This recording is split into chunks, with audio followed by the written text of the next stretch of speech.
Hello, everyone, and welcome to an episode of us talking about Reddit stories. We're bringing you some fine content that neither of us have seen before, and you're going to get it live while we do. Drew, how do you feel about Reddit?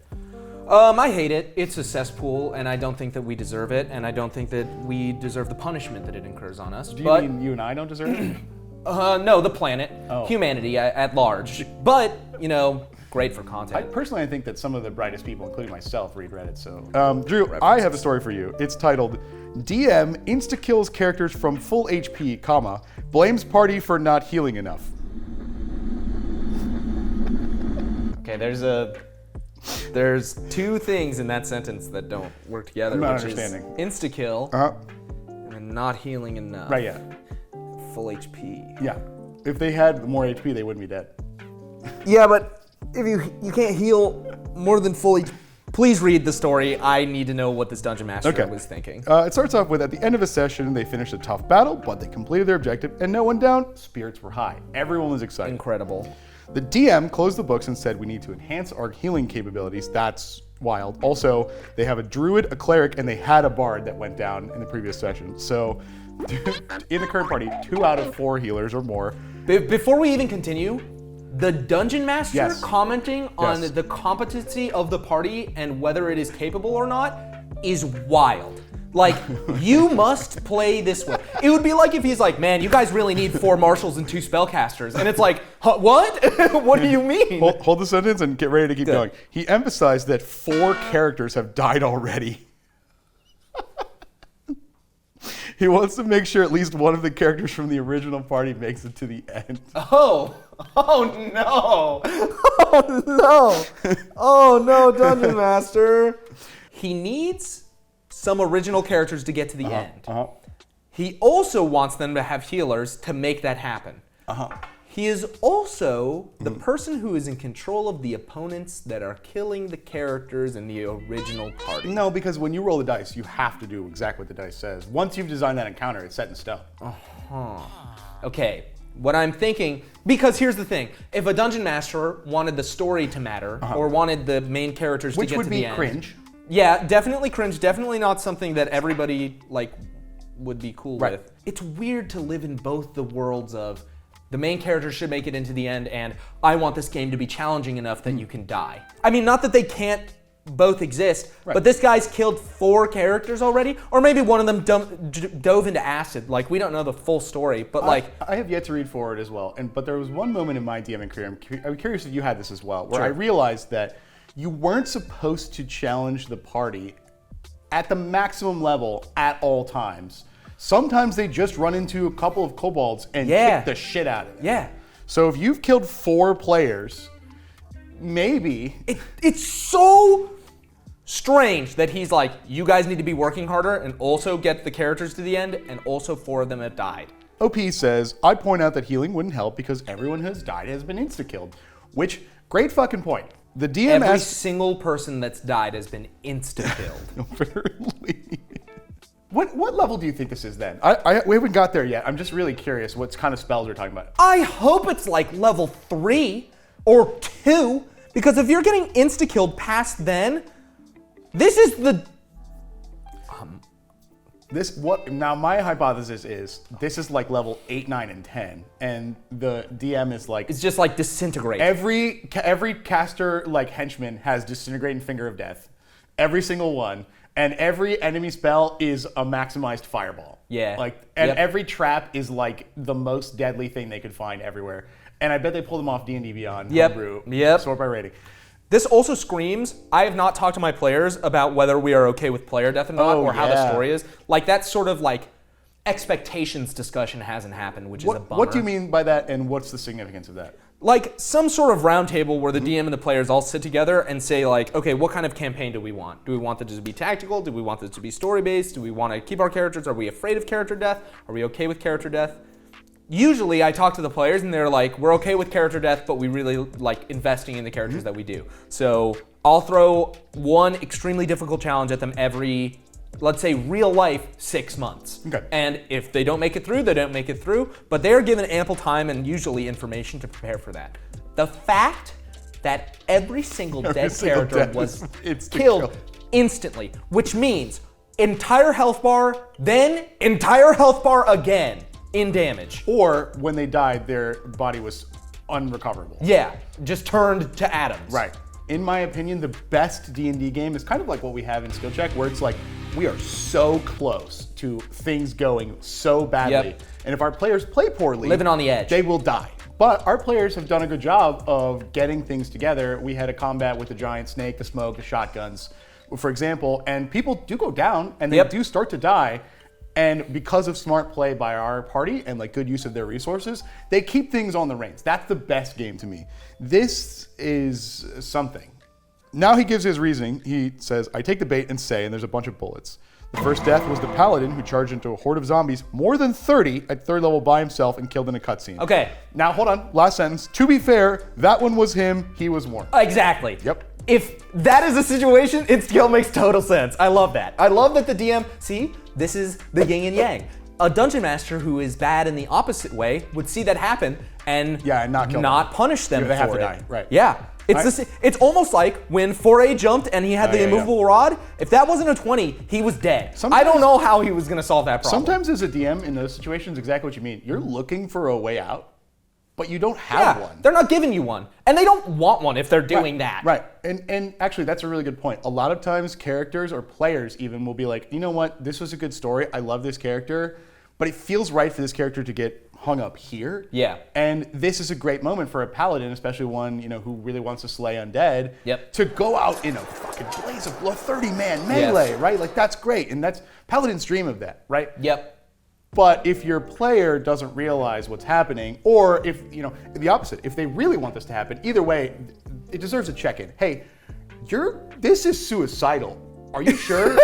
And they say, no, but my character would do this. I'm all in. You can't. Or in the case of the DM, are you fucking sure you want to fall out of the sky? There's nothing I can do. I'm going to roll a 20, rolls a 20. It's just sad because in the opposite, when you're the player, you can't be like, are you sure you want to kill my character here? Yeah. Which maybe the table should be open enough that they can do that. In the best games, I think you can. Yeah. It just is so... It definitely doesn't read like that's how it goes. Right. Okay, death number 2 now. When a player became a dad and left the game, fair, the DM had him possessed by the big bad evil guy and ended the session with his character killing himself. The DM texted us before the game not to interfere because he was going to break the rules and make that happen. Why? There's so many other ways you can go about that. When does a happy ending ever happen? I have actually goosebumps, look. Yes. I'm angry. When does a happy ending ever happen? If he asks for that, I can understand the DM obliging, but why? Why? I don't. There's so many better ways to do that. Especially the thing that's often lost on players and DMs is any adventure, even of level 1, but anything beyond this. At this point, we're like 3-ish maybe, just guessing context clues, is actually a local hero and/or like god, not a real deity, but like. This character, if it's a warrior of like level 3 status, could retire and be like a general. Yes. So why wouldn't they do that? This is so, that is so upsetting. Yeah. Okay. Well, now we have the third, and then parentheses, and technically fourth death, where our wizard getting hit with 4 fireballs on the same initiative. I called it. 4 fireballs. You literally did. Before he had a chance to act, and then our bard being hit by 3 cones of cold in the same initiative count on combat. The bard was revivified. Wow. What the fuck is this DM smoking, dude? 4 fireballs. There's a link here. I'm afraid to click this. Oh, I bet you it's a gif of like... The couch? No, I think it's the one where it's the guy holding against the fence and it's the nuclear and his skin just absolutely rips off and he becomes a skeleton. Drew, how do you feel about the fireball spell? Let's talk about that. Fireball's fine. Fireball's even fine if you're trying to show your players, hey, don't, have a circle jerk during the combat because you're going to get punished. Right. On record, officially, the D&D creators and people responsible for the game have said Fireball is a broken spell. Yeah, it's made to be overpowered. It's made to be overpowered because it's iconic. It's fucking Fireball, right? Now, as a DM, you got to sit down and think, what about 4 of them? 4 of those. The thing about Fireball and Cone of Cold, I guess, is that even if they save, they're taking half damage. Yeah. Unless they're a rogue of sufficient stature. So when you throw... I just got a brain blast. Go ahead, Jimmy. This dungeon master, he was upset that the wizard was good. that he was strong. Oh no, you really think so? I bet you he was like fireball. That didn't kill you? Fireball number 2. That didn't kill you? Fireball number 3. That didn't kill you? I bet you there would have been 6. Would you tell me about the type of DMs that you are alluding to in this moment? I mean, to me, it's like someone who either needs to be in control the whole time. Right. Like, they basically should just write a book. Like, why are you playing with players? Right. You should just write a book. Just write a fantasy novel. It's fine. Or is frustrated that there are challenges, or that they're not intelligent enough to create a suitable challenge for a wizard. Or they have a job, there's no real life time for them to explore. I have seen this in the past, but for some reason there's a shortcoming there where they can't think of a more challenging and interactive way, because this is not interaction, this is just a forced character. I'm much more harsh than you. Yeah. This DM, if he doesn't have the time to figure that out, he needs to cancel a session and say, I'm gonna spend this session figuring it out. Right. Watching YouTube videos, doing something, figuring it out. This seems to me like a DM who's running like a weekly game and like gets to the weekly game and is like, fuck, I have nothing prepared. I need a hard combat of 4 fireballs. Yeah. Which is just, Cone of Code is enormous. It's double the size of Fireball almost. Yeah. And it will kill a lot of people. A 6th level spell, actually, Yes. I believe. We saw it in skill check as a shadow spell from the assassin. And even when that spell was written and conceptualized, that was shadow magic, so it was partially unreal. Yep. And the damage was reduced heavily, but our PCs were the same level. Yes. And it still almost killed him at half damage of the original, because this was a homebrew thing I did. And it's insane to me that not even just like a barbarian, fully raged maxed con, a fucking bard ate 3 of those. I'll give you a vibe coin, because I can do that. You know how the bard actually died right after this? How? Disintegrate. It must be that the Dungeon Master is just upset at the character and has no human functionality to say, hey, I know that your bard is doing really well, and it's kind of making it difficult for me to plan encounters. Could we do some tweaking? Nope. Fucking doom, doom, doom, doom, doom, doom, doom, doom, doom. You did this. Yes. Now I have an idea. You did this. I have an idea of the disconnect here. I'm gonna read the last little bit and I'm gonna give you my 2 cents. The OP says, I told the DM healing wouldn't have helped in any of these situations because they were either cutscene deaths, insta kills from max HP during a single initiative count. The DM snaps at him and says, you're totally right, healing is useless. Fuck me for trying to help you, I guess. Hope your next encounter isn't a TPK. We'll put a pin in that. And he says, the whole mood has changed and everyone shoveled out awkwardly. What I think the DM meant this whole time is, what you need full heal casters with multiple revivifies every day is what I think the DM meant. And that's just so wrong. No, I have a different picture of this Dungeon Master. Oh, I'm not talking about his motivations. I'm thinking what he was trying to say is you need 5 revives a day. Yeah, I think he could have been saying that. I also think that what he could have been saying is like, I'm so good. You guys need more healing, clearly. Because my ability to put out damage is so strong. And man, you guys really need help. You guys are weak. You guys are weak compared to what I'm putting out. And prison? I think prison. I think jail. You want to put him in there? I think just straight to prison. I think sunlight is, I think he's done with it. I don't think that he needs vitamin D anymore. Not that he's getting any right now. No. I think no more. I think he should delete Uber Eats and DoorDash. I think he needs to either drive or cook his own food from now on. This is my punishment that I'm ascribing to him. You're saying that you're Doctor Not a Doctor Drew is prescribing human interaction because now he'll have to go to the store. I think that he should not be able to have other people cut his hair. I think that, when he goes out to do something, he should have to ride a bike wherever he goes. Now, allow me to fan the flames a little bit. There are a lot of comments here saying, like, what's up with this initiative count? We should not do group like this. And people saying he didn't use group. It just happened to be all the same dice roll. None of these are, like, from the OP. There's one comment way down that I agree with entirely, and I'd like to hear your thoughts on is, I hate DMs that retire characters in a vindictive way, smells like DM versus players to me. Very much so. What is DM versus players? The Dungeon Master sees D&D as a PvP game, where he needs to create a situation that is unwinnable, and he's like, if the players can beat this, then I'm losing.